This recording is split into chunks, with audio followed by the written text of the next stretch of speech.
Hi, welcome to Insider Yachting. This is the full-length review for Motor Yacht Never Say Never. She's a 2011 128 Sunseeker, or the Sunseeker Motor Yacht 40 meter as the model's called. So don't forget, we have the full yacht pack ready to go for this boat, as we do for every boat that's currently on the market. So you can either email me direct at philip.bell@insideryachting.com, give me your name and the name of the boat that you're interested in, or go over to the right hand side here, click on that yacht pack request button, fill in the fields, and we'll get the yacht pack off to you right away. It's all ready to go. It has all the photographs, the detailed descriptions, some pricing analysis, and some other bits and pieces of insider information for you. So without further ado, let's take a look into Never Say Never. So as you can see there, a great aggressive looking boat. She's launched in 2011. She went through a big refit in 2013 to prepare the boat to go back over to Europe. This one's currently over in France, where she's there to sell. The boat was over here in the States for a couple of years. This owner that has it now is the original owner that built the boat. So it's over here for sale. It wasn't too successful, so they shipped it back over to Europe. But before it went there, they converted the entire boat back to a 240 volt 50 hertz system. So they invested a huge amount of money. They changed all of the pumps, all the electrical outlets, everything to convert the boat into a European grade boat. That includes all of the air conditioning as well. So all of that was brand new in 2013. So looking at some of the specs here, it has those dates there: launched in 2011, refit last year 2013. The boat's 128, just under 128.5 feet long. She has a fairly good beam for this style boat. Now this is a sort of a go fast style boat. It has these enormous MTU V12 4,000 horsepower engines on board, but to have a boat with that beam and still be able to handle that much power is a credit to the whole design. So as you can see there, maximum 25 knots out of a 130-foot boat, cruise at around 16. Obviously, if you're going 25 knots, you're not going to be concerned about the fuel burn, because it will be considerable. The boat's asking $15.5 million. As I said, she is over there in the south of France. In fact, I think she's in Antibes, which is just in between Cannes and Nice. So this is a very, very detailed brochure. I'm not going to linger too long on that write-up section at the bottom. They've listed just about everything that is on the boat. I will point out that this is probably the highest spec Sunseeker that they ever built. It was built by a very experienced yachtsman who actually employed some of the staff that used to work at Sunseeker to come and project manage the build. So you can get an idea of how detailed they were, and how on top of all of the other what used to be co-workers to ensure that this was the best boat that they had ever put out.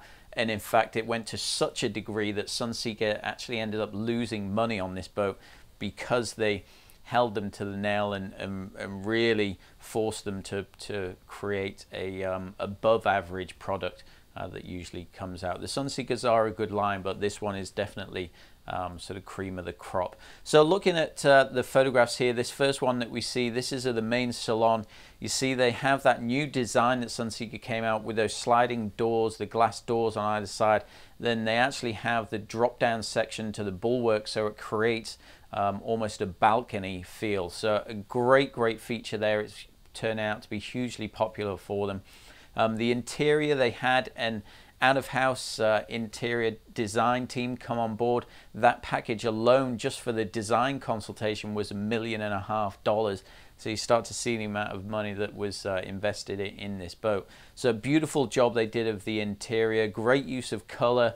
Beautiful creams, whites, and the sort of earth tones mixed with those bright sort of accent colors, and then they kept that beautiful classic walnut finish. The satin finish to that wood is really beautiful as well. So here you can see that's with one of those balcony sections dropped down. They do have sort of a formal dining room layout here. They have a partition wall, although it isn't a full wall that completely divides the two rooms. They do have that sort of almost an accent wall to give the dining room somewhat of a formal feel there without losing the overall volume sort of feel of this space. So this is actually the other side of that wall. So you can see there you're looking all the way down towards the aft glass doors that come in from the aft deck. This is the dining room, so plenty of room there for 10 people. The boat does hold 10 guests. So as you can see there, beautiful beautiful salon area and a very functional design to this dining room. So moving down into the guest foyer here, they keep these sort of non-essential areas to quite a small space. Quite often in some of the boats you'll see these huge guest foyers, and then the actual cabins feel a little small, and it's sort of wasted space as far as I'm concerned. But here they've done a great job with the use of space overall. So the on-deck master cabinet has this huge king-size bed. The other cabins, they've got 3 queens and a double for the 5 cabins overall. So great great cabin here. It's sort of an open plan cabin. The bathroom in it isn't completely open, but it's not as sort of formally segregated as you'll see on majority of boats, and I think there's a photograph in here that shows that. But a great feel to this cabin, nice use of color. And it's a shame that those curtains are drawn, but it actually floods a lot of light into this room from the outside. So this is looking forward towards that, towards the sort of walk-in closet area. It does have big storage for sort of his and hers on either side. And then this next photograph here, there you can see there's that sort of not quite open plan, but certainly some sort of open features to walk around from the cabin through to the on-deck head. But it is a beautiful bathroom.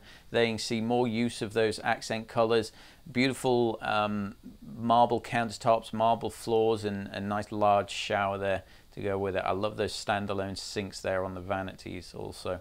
So these are the 3 cabins, the 3 queen cabins. All very similar to one another, and then they have a sample of one of the bathrooms here. This is a typical guest bathroom that we see here, again with those cool standalone sinks. Everything's quite roomy here. It doesn't feel like you're cramped in. The style of the boat, even though it's 130, the last review that we just saw was a 121 Bonetti, the tri-deck. That also felt large, but this is a different style. This is that sort of almost like the Predator style that they have, that sort of go fast style. It's not a full voluminous tri-deck. So they've used the space really, really well here. A nice functional pilot house, again, not too large. This 90% of the time that the boat is being used, no one's in the wheelhouse unless you're actually going somewhere or you're standing watch and on an anchor watch. There's not really anyone in this space, so to keep this kind of small and compact makes a lot of sense for this style of boat. The boat is fully loaded with just about every possible piece of electronic. They have 0-speed track stabilizers, VSAT, SAT TV, all the chart plotters that overlay onto the AIS and again overlay onto the radar system. Everything fully integrated here, so everything that you would expect to see of a brand new boat. The galley isn't huge, it's very functional though. I don't think this is going to be something that you could easily cater huge dinner parties for, but certainly could cater very easily for the full occupancy of the boat, which is 10 guests.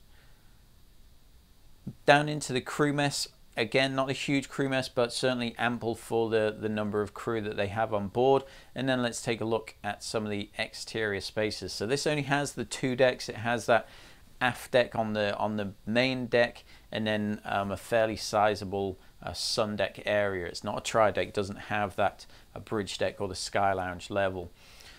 So remember, this boat does go 25 knots, so they've got to be wary of that when they're laying this out. It does have that retractable section to the bimini tops. That's a great feature to have right above the bar there.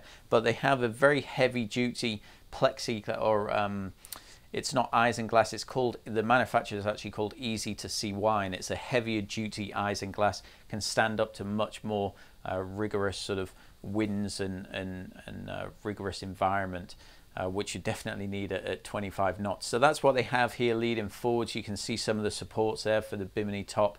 A nice social area here. It's mirrored from one side to the other, so you could easily fit 15 or 20 people up here and have a pretty good size entertaining space and quite comfortably seats everyone. Nice use of color up there as well. They do have the second helm station up here. This is where the majority of the driving will be done from, because it's so well protected with that easy to see why glass. It's also a very social area to drive the boat from. It's too much of a formal layout to this boat. There's going to be a lot of interaction with the crew. Great 5 helm seats are right across the front there, so the original builder was definitely someone that liked to watch the boat go fast and be sort of involved in the experience of that. And then right behind is the bar to make sure that you are always well lubricated with alcohol. So it does have a jacuzzi on this. It is a small jacuzzi. It's not going to comfortably seat 4 or 5 people. It's more of a 2 to 3 person jacuzzi, but great to have that on this boat. It has that nice glass side of it. You can actually see that towards the back of this lower photograph here. I think there's another close-up of it. Yeah, here we go. So maybe 3 to 4 people, but certainly I think you'd have to be very comfortable with one another. Once you start getting above that 3 or 4 number, you'd certainly want to know each other pretty well. And then after that jacuzzi area, they have some more sun lounges and some more sunbathing areas back there as well. So this is down on the main deck. They do have this sort of marquee set up here. There's a good shot of it a little bit further on, but a nice aft dining area and great access on that Euro transom down to the swim platform. That's a shot of the balcony there that I mentioned in the main salon. The engines, enormous engines here. They've actually done a great job at ventilation. They boosted up the ventilation capability on this boat. So these are the MTU V12 4000s that are on board here. Enormous engines for this size boat, but that's what you need to get it up to 25 knots. So here you can see the garage. It does have that swim deck there, or the sort of beach club deck, so that you can walk down to the swim platform from either side of that Euro transom. There you can actually see up on the main deck, you can see the support for that marquee type of tent. It doesn't have a fixed bimini top that goes all the way back, but that's kind of a nice feature so that you can pack it away and remove that marquee if it's something that you don't want there. So a nice fairly large rib tender that they have on board, as well as the jet skis there. You can see that being launched out of the garage as well. All of the tenders and toys are in that garage, so that nothing's left on deck. Of course, going at 25 knots, you can't leave anything on the deck because it probably wouldn't be there when you came back to the dock.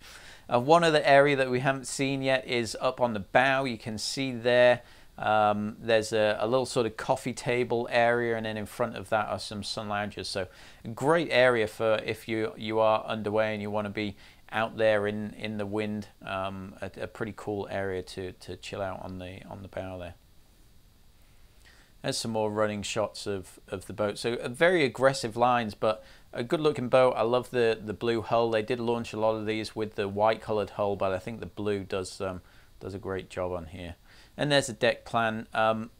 Get the yacht pack for this. I'm not going to stand sort of talking through this for too long. Get the yacht pack. It'll have all of these photographs, all of this sort of write-up, and the GA or the layout will be included in that, along with some pricing analysis too. So click on the yacht pack button that's over on the right hand side here, or you can email me direct and just leave me your details and the name of the boat, and I'll get that over to you as soon as possible. So here we go, some of the write-up. So it was a Ken Freevock was the interior designer. That's where that $1.5 million went. He did a great job on the interior. Those huge V12 4000s, it's the M93s that are on board. So they're the common rail engines, so a lot more fuel efficient than the M91s, which weren't the common rail engines. So nice to have that. Although if you're going at 25 knots, fuel efficiency is going to be the last thing that you're concerned about. So 5 staterooms. It can sleep up to 10 guests. It has 4 crew berths to sleep. You're probably going to run this boat with 6 to 7 crew, depending on how you like to run the boat. It was launched in 2011, had that big refit in 2013. There are some details further down in this write-up of exactly what they did in 2013, and it's a huge job for them to do that. It's actually quite amazing that they ever started down that road in the first place. There's a website for the boat. There's a link to it here. There's also a couple of videos to the boat. That's also in the links here that you can see in the write-up. So I'm going to fly through this. It is a composite hull. It is the GRP. All of the Sunseeker boats are GRP. They're very, very capable of producing a top quality hull. It lists here some of the fuel capacities, some of the fuel consumptions at different speeds there. Flicking through this is a great write-up of the boat. I'm just going to go to some of the specifications here. So the hours as of last year were about 1,600, so it's going to be a good few hundred hours on top of that. I'll detail exactly what the main engine hours are in the yacht pack, so if that's something that you're concerned about, then get that yacht pack. It'll be detailed in there.